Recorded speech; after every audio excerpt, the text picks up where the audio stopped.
Ik kan niet mezelf te Want dan mag erin blijven en wat ik nu zeg. Nee. En dat ziet je dan bovenaan. Ja. Voor alle zekerheid. We hebben dat nu opgesteld. Ja.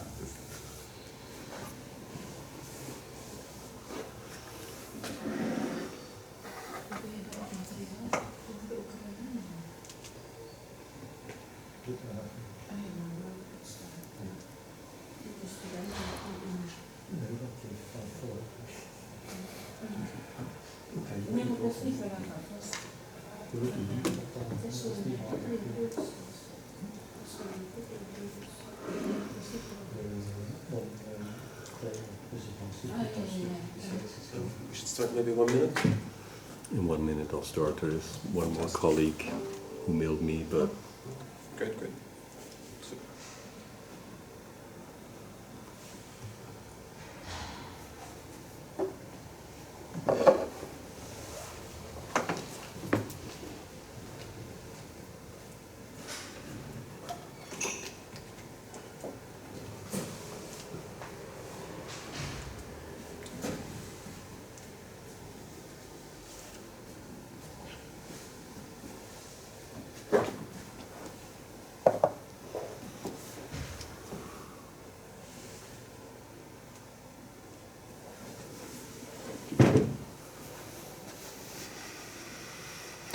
Dus dat gaat niet gespeeld opnemen nu. Hè. Dat is puur. Gewoon. If you're okay. Nee, we gaan starten. Dat iedereen Stijn ging misschien nog aansluiten, maar die kan dan later binnenkomen. Hè. Ik zal een inleiding in het Engels eventjes doen voor Liam. Hi everyone, hi Liam. Thanks for joining us. I'm just going to quickly introduce Liam to you and then he has the floor. Liam is a Lebanese researcher and curator who earned his bachelor in art history from the American University of Beirut. He has a diverse working experience in as a copywriter, community manager, archivist in various organizations in Beirut itself. And he has a research experience and interest on the topic of Protestantism and Reformation, more general, but particularly in relation to its presence in the Eastern Mediterranean.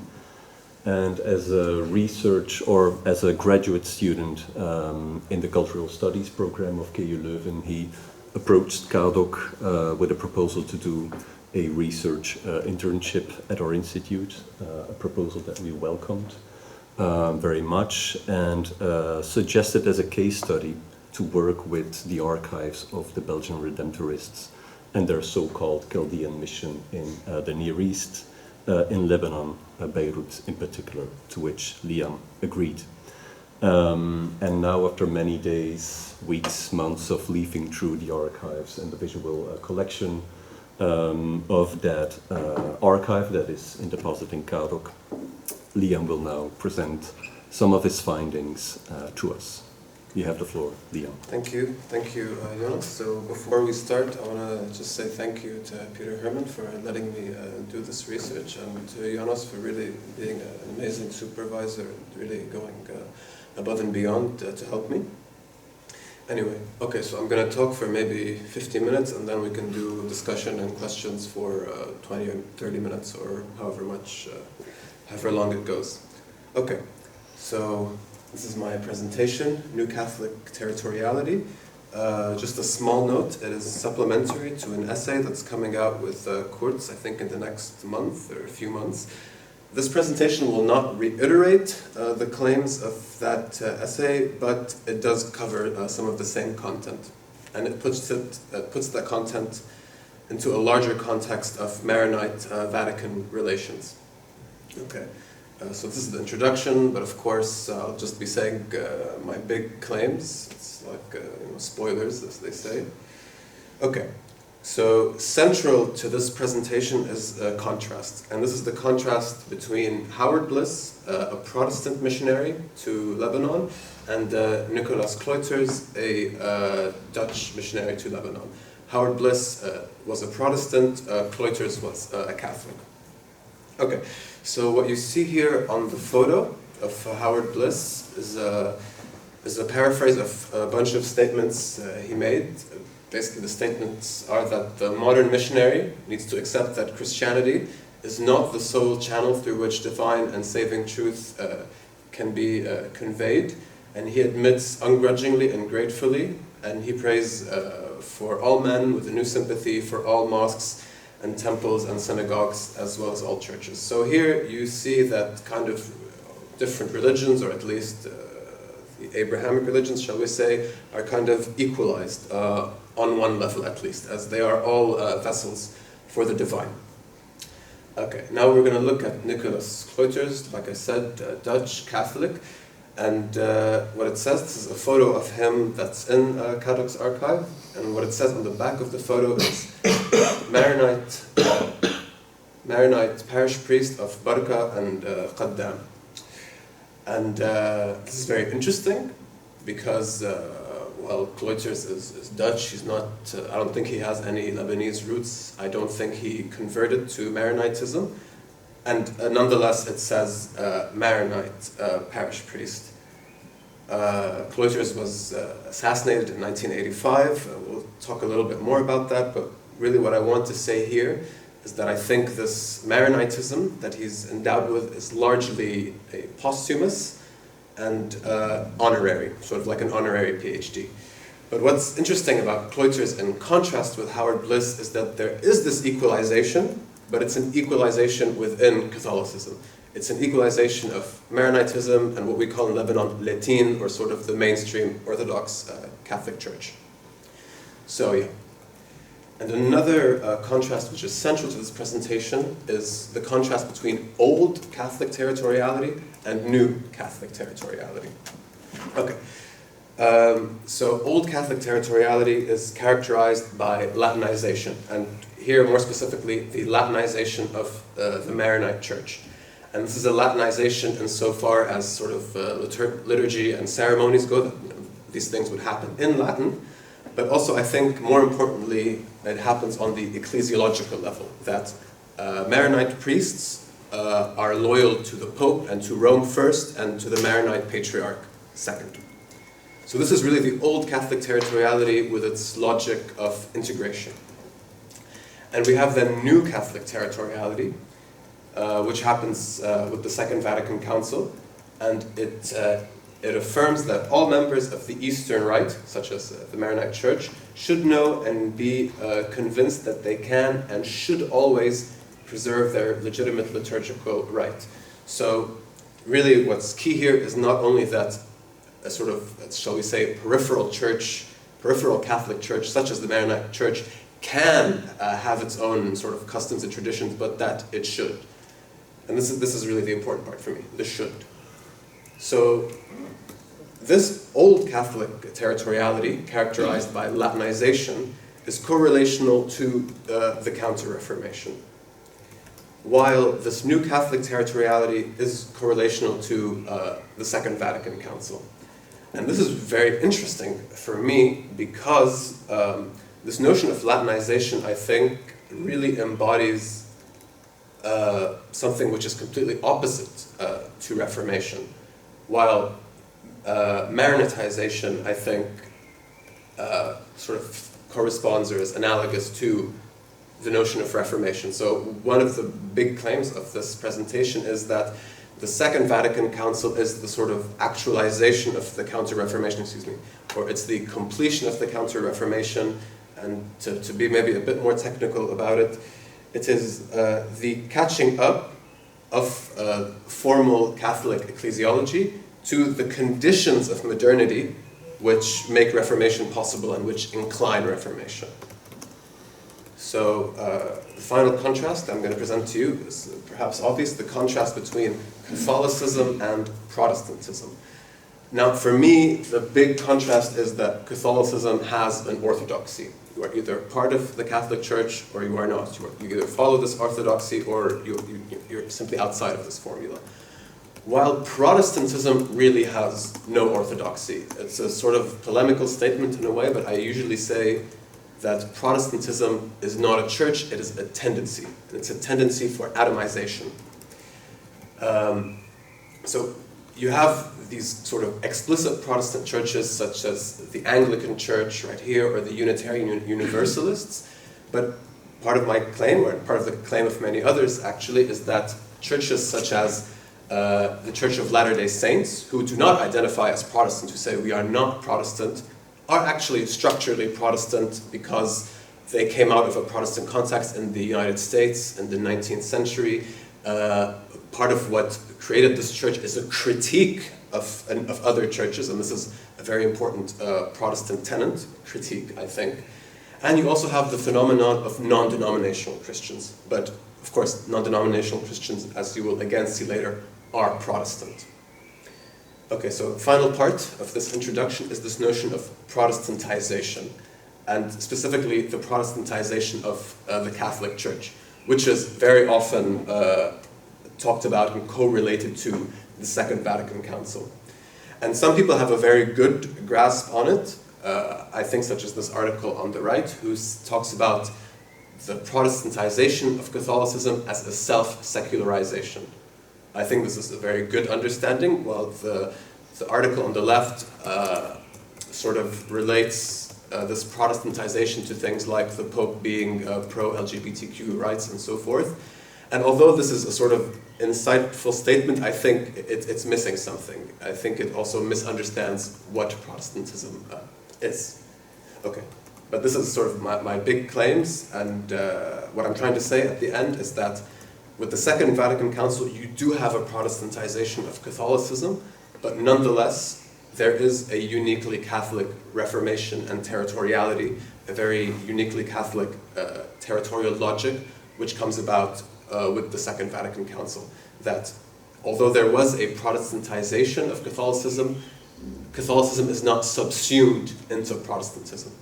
Okay. So now to get to the more, I think, concrete historical stuff. Okay. So the term Maronite emerges around the 7th century, most likely named after Saint John Maron, who was a saint in sort of what is Lebanon and Syria today. And in the 11th century AD, you have the first contact between the Maronites and the Catholic Church during the Crusades. There's this very famous myth that when the Crusaders came, local Maronites welcomed them. Of course, the implication is that they welcomed them because these Maronites were living under Mamluk rule. In Lebanon, the Mamluks, of course, were a Muslim empire. And then in the 12th, between the 12th and the 13th century, we have the beginning of communication through letters, of course, between the Maronites and Rome, with the intent to Catholicize. Sorry, small detail I forgot. So William, Bishop of Tyre, who was around during the Crusades, stated that although the Maronites are monothelietists, and we'll again talk a bit more about what that means later, they are nonetheless willing to renounce this monothelitism in hopes of joining the Catholic Church. And in the 12th and 13th century, you have these letters which explicitly talk about the intent to Catholicize. Okay, so 16th century, like we said, the Reformation and the Counter-Reformation.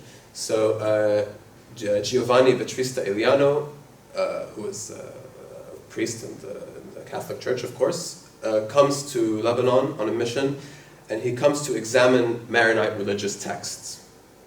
This is in the 16th century, and in the 18th century, in the 1700s, you have the finalization of the Latinization of the Maronite Church on both liturgical, theological, and ecclesiological levels.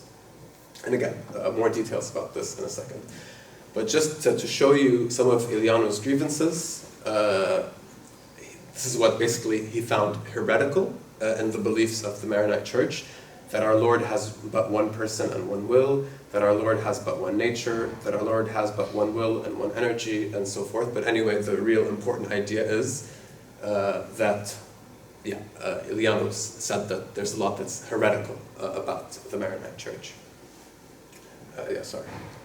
Okay, so now Latinization, this is the 18th century, and On the side of more liturgy and theology, we have things that, like the Maronite Church agreeing that baptism should be performed not by immersion, according to the customs of the Eastern churches, but only by pouring water over the head of the baptized, according to Latin Council.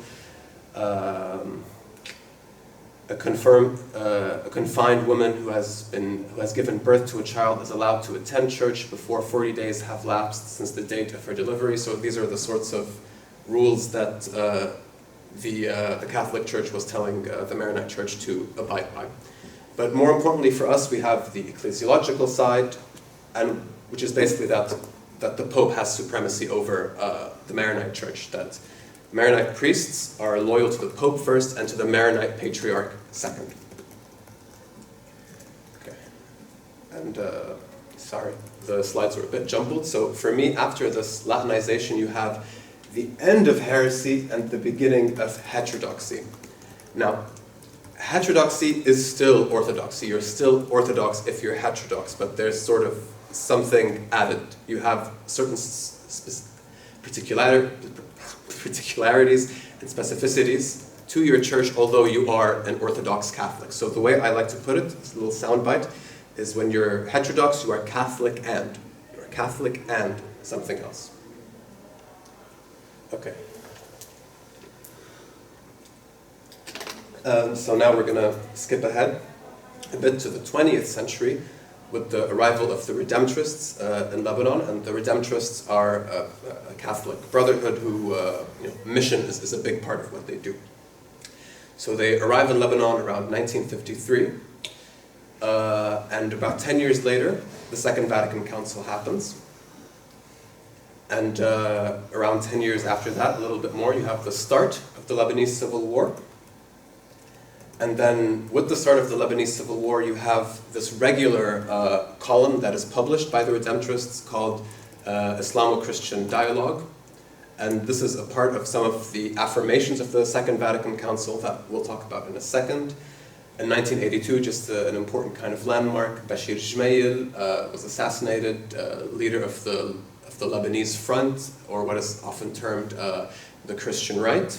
So he was assassinated in 1982, just an important landmark. And in 1985, Nicholas Cloyters was assassinated in the Bekaa Valley. Around 1989, the Lebanese Civil War ends, and the Redemptorists stay in Lebanon after that. They're still functional there today, doing what I assume are some of the same tasks they were doing before that, again, we'll get into later. Okay, so these are the basic affirmations of the Second Vatican Council. Interaction with the modern world, starting a dialogue with other religions, as you saw before, giving a larger role to lay people. Lay people are just people who are not priests or are not part of the ecclesiology, not part of the church or the institution, that are just regular people or churchgoers, if you want. Celebrating Mass in local language, this is a very important one, and Christian unity. So these are some of the really basic affirmations of the Second Vatican Council. Okay, and part of the Second Vatican Council was this book, Orientalum Ecclesiarium.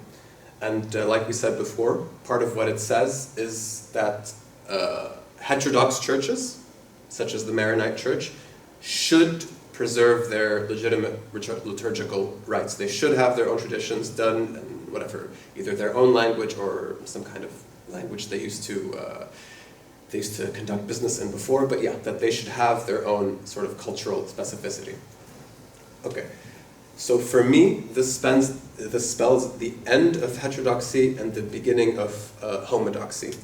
Now, this is a bit of an unusual use of the word homodoxy, because homodoxy usually means that the beliefs are just the same everywhere. But I'm using a different definition of it, which just means that all beliefs within this Catholic Church are sort of equalized, that the Maronites are no longer a peripheral Catholic Church, they are merely a Catholic Church. There's a sort of equalization, and this equalization or secularization is a very core concept to this whole presentation. Okay, so the new territorial logic, I'm going to explicate more what I mean by this. So Territorial logic, if you don't know, or at least how I'm using it within this presentation, is how any social group conceives of itself in relation to other groups, but also of how it conceives of the different parts which constitute it. So, for example, with Howard Bliss, you have a sort of melting away of all borders, of there is no difference between the entity and what is other, or what is outside of the entity. Christianity and Islam and Judaism and so forth are equalized. So, yeah, that's the kind of territorial logic. Whereas, let's say with old Catholic territoriality, you have a territorial logic of the entity, of the self, and the other, but even within the self, within the entity, you have a periphery and a center. You have heterodox and mainstream, or orthodox, shall we say. Whereas with New Catholic territoriality, you have the differentiation between the other and the self, but there is no longer a periphery and a center. There's merely this kind of homogeneous blob. A bit disrespectful, but yeah, I hope you get the idea.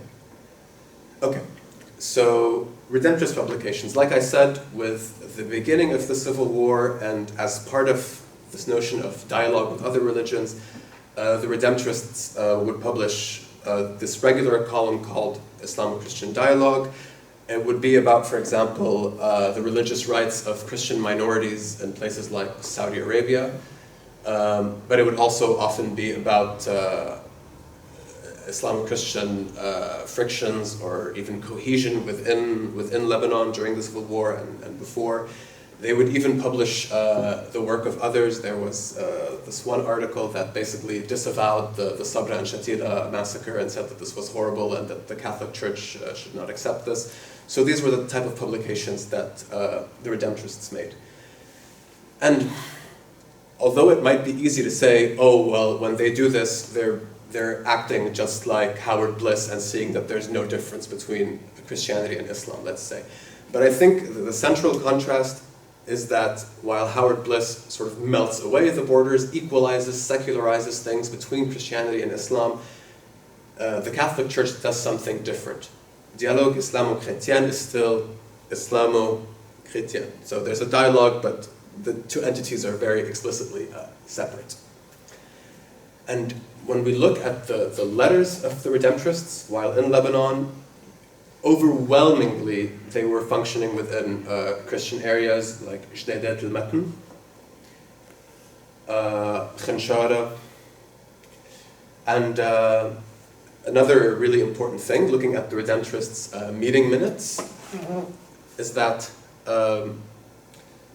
not only was it sort of a meeting between Christian groups and that there were no Muslim institutions there, but it was a meeting between Catholic institutions. So here you have some examples. But what's notable for me is that you have Maronites in every single one.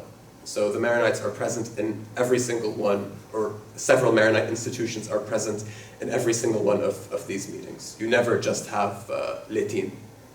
You have always the peripheral ones. Okay, so this is just really driving the point home and sort of proving it to you.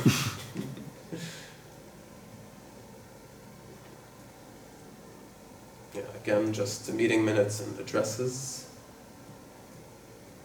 Okay, and now for some more sensational and maybe hopefully interesting stuff. So on the right, this is a page from a folder from one of KADOC's albums. You have these different priests shaking hands with these children in wheelchairs. And here we see a picture of a man also shaking hands with these children. And as you can see, there's a lot of people looking at this man. He seems to be sort of center of attention. There's even someone with a recording device. Can you see my mouse? No, but anyway, there's people with recording devices. I think you can see it. And they're all looking at this man, and this is not a coincidence. This man is Sheikh Pierre Jmeil, or Pierre Jmeil, the founder of the Phalangists, which are the sort of most prominent Christian militia during the Lebanese Civil War. And the Redemptorists seem to be at this same event with Pierre Jmeil, and yeah, they felt the need to document his presence. And we have a photo from that same day, or I think it's extremely safe to assume it's from the same day. It's a photo of these two militia women. I think it's the same day, because maybe as you can tell, the architecture is pretty similar. And that someone like Pierre Schmeil in the late 70s, early 80s would most likely need some form of protection. So firstly, this also drives the point home that the Redemptorists functioned largely within the Christian areas of Lebanon, because it's extremely unlikely for Pierre Schmeil to be in a mixed or overwhelmingly Muslim area, be sort of pretty dangerous and sort of odd. But yeah, it's also, of course, to show alignment between, or intersection at least, between the Redemptorists and the Christian right. And here you have another photo of this kind of Christian militiaman, and it says this in Dutch above it, but what it basically says is, I think, Christian warriors, or Christian resistance fighting for the liberation of Lebanon. Okay. Okay, and so the Redemptorists were often present at these sort of community events. You can see this here because there's a board, and from the architecture you can kind of tell this is a sort of community center, or perhaps it was even a school or something that functioned like a community center. But yeah, this community activity is very important for me. And yeah, here you have, I think, another one of these community events. This seems like a sort of exhibition of naive art. And here you see a portrait, and this is, I think, very likely, or more or less, I think, almost certain maybe, that this is a portrait of Bashir Schmeil. Bashir Schmeil, I said, was assassinated in 1982. He was the Lebanese president at one point. He was a very important figure in the Phalangists, etc. I'm not going to talk too much about Bashir Schmeil.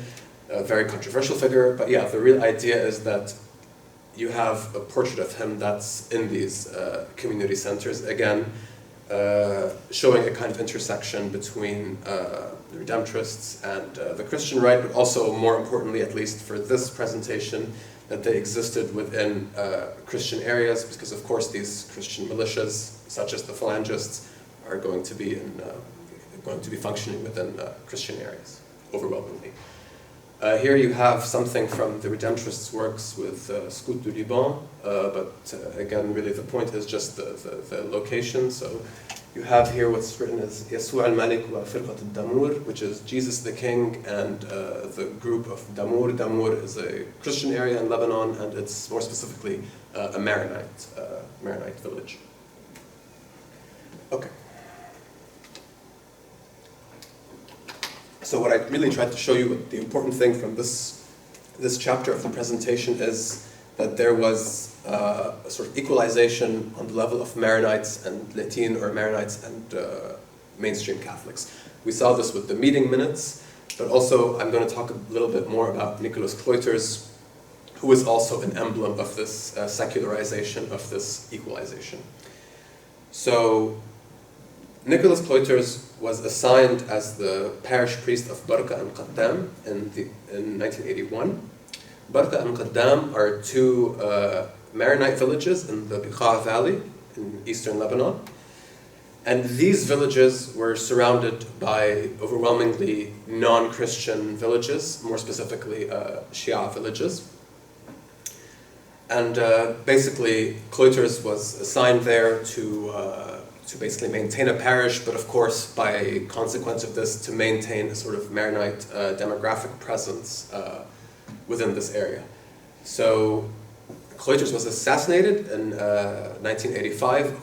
Overwhelmingly, journalistic sources accuse the Syrian regime and their allies in Lebanon, Hezbollah are Shia, and there were Shia villages around where Cloyters was, so this correlation sort of makes sense. And yeah, kind of what's important for me here is that this notion of territoriality is never merely conceptual. There's really geographic consequences for this, that it's very interesting to me that Cloyters was in this Maronite territory, quite literally. And it's important to say, however, that Cloyters was a Jesuit, not a Redemptorist. but the Jesuits really frequented all these meetings that we talked about before. Okay, so the return of heresy. Now, it may have seemed as if the Redemptorists were in bed with the Christian right during the Lebanese Civil War. It's a little bit more nuanced and complicated than that. Okay, so the Pope during the Civil War was, not the Pope, the Maronite Patriarch during the Civil War was Antonius Boutros Quraish. Excuse me. And he was seen as a sort of meek figure in the eyes of